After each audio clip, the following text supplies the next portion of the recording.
Here we are, guys. Welcome back to a brand new video. Today we're jumping into the sim to talk about the settings for this wheel, the Fanatec. We'll be focusing mainly on this particular model. Now it's true, we're right in the middle of the F125 launch days, so there are tons of settings to go through, both from a hardware standpoint, like the wheel itself, and later on, in-game. But today, we're zeroing in exclusively on the wheel setup. Before diving into the specifics of how I've configured my settings, and more importantly, what these parameters actually do within the Fanatec ecosystem, I want to clarify something that's often misunderstood. Fanatec, Thrustmaster, Moza, Simicube, these are all top-tier sim racing brands. Even Logitech, while less advanced, follows the same fundamental logic. All of these wheels can deliver an incredibly immersive and enjoyable driving experience. And I'll be the first to say it. The better the hardware, the more satisfying and rewarding the drive feels. But that doesn't automatically mean you're going to be faster. I often hear people come up to me and say, "LB, I'm thinking of buying that wheel. I bet I'll shave off a few tenths." But the reality is different.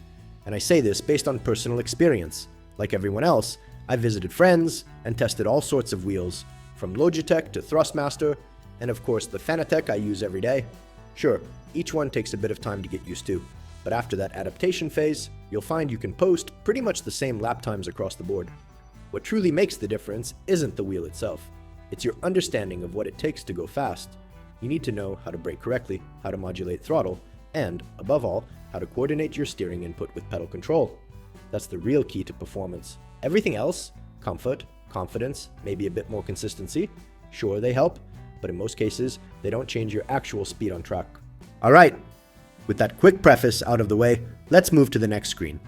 I'm shrinking myself down a bit here, jumping up into the corner, and here we are, looking at the Fanalab interface, the configuration software for my Fanatec wheel, with the settings I currently use.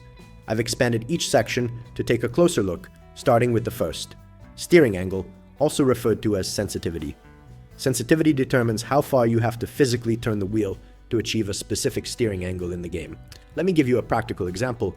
Last year, in F124, we ran a sensitivity value of 400, because that aligned perfectly with the in-game wheel rotation. To check if your real and virtual wheels are matched up, I do a super simple test. Turn the wheel physically to 90 degrees, and then look at the in-game wheel. If it also shows 90 degrees, then you've got a perfect sync between hardware and software. This year in F125, I've dialed it down a bit compared to last year.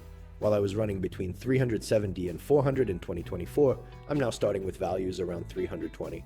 That's because the steering feels a little easier this year. You can rotate and control the car with less steering angle than before. Also, the central steering zone, where a lot of players struggled last year, especially early on, is now much smoother and less twitchy. As for the force feedback strength, I keep it set to 100% in Fanalab. I'll then fine-tune the overall power level from within the game itself. But here, in the hardware configuration, I always leave it maxed out at 100%. We keep the force feedback on the wheelbase at 100% because we want to feel the car at full intensity. We want to perceive exactly what's happening in any given moment on track. The more detailed the force feedback in your hands, the more connected and aware you are of the car's behavior. We set force feedback scaling to linear. Some people prefer peak, others go for linear. As the name suggests, linear delivers the force in a smoother, more gradual way, while peak makes it sharper and more aggressive. Personally, we prefer the linear setting because it gives us more control through every phase of the lap. Then you've got settings like natural damper, natural friction, and natural inertia. These are designed to smooth out certain sensations and help manage feedback effects. The damper affects vibrations and adds a bit of resistance to the wheel, especially in certain dynamic situations. We usually keep this low, around 15. Some prefer higher values, anywhere from 40 to 50, but this is where personal preference really kicks in. Natural friction introduces a subtle resistance to the wheel's motion, simulating drag. Natural inertia, on the other hand, controls how the wheel recenters itself, simulating mechanical mass and momentum. The lower these values, the cleaner and more direct the wheel response feels. We usually leave them off, or very low, because we don't want to add filters that could interfere with our feel for the car. Our approach is simple. Anything that feels artificial or dulls the connection to the car, we eliminate. We want maximum space for the true feedback, the signals that genuinely reflect what the car is doing. Our goal is to be fast everywhere, across every platform and every sim. So the key settings you always want to keep an eye on are sensitivity, your steering angle, force feedback strength, which is also influenced by the game force effect strength setting. In this case, we run that last one at 50% because we've already set FFB to 100% in the Fanatec software. Without reducing the in-game strength, the wheel becomes almost unmanageable.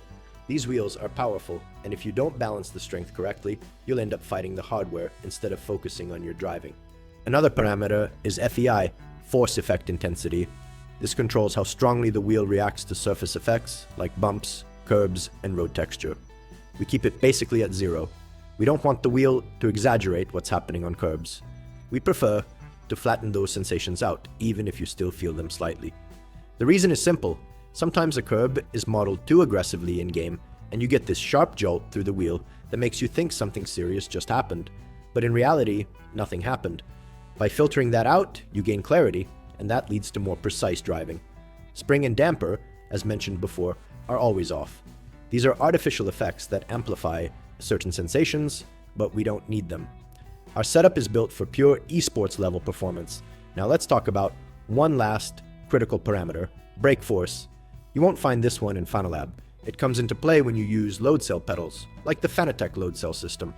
If your pedals have this tech, you can set the brake force value anywhere between 0 and 100. This determines how much actual pressure you need to apply to hit 100% brake input. There's no universal perfect value. It depends entirely on your sensitivity and style. We usually keep it around 60 to 65%. Some prefer 75 to 80%. On the CSL pedals of 2, we stay in that range. With the older V3 pedals, we ran slightly higher values. Our recommendation is this: hitting 100% brake pressure shouldn't be easy. You should have to stomp on it. That way, you gain better resolution in your brake modulation, especially during the release phase. If it's too easy to hit full brake pressure, you shorten the usable travel and make your braking less precise and harder to manage. So guys, that was a quick overview of the Fanatec settings we're currently using. We hope this video helped and gave you some valuable insights. In the coming days, we'll be diving into more settings and parameters. In the meantime, if you're a Fanatec user too, give this configuration a try and let us know how it feels. Thanks a lot for watching, and when in doubt, flat out. See you on track.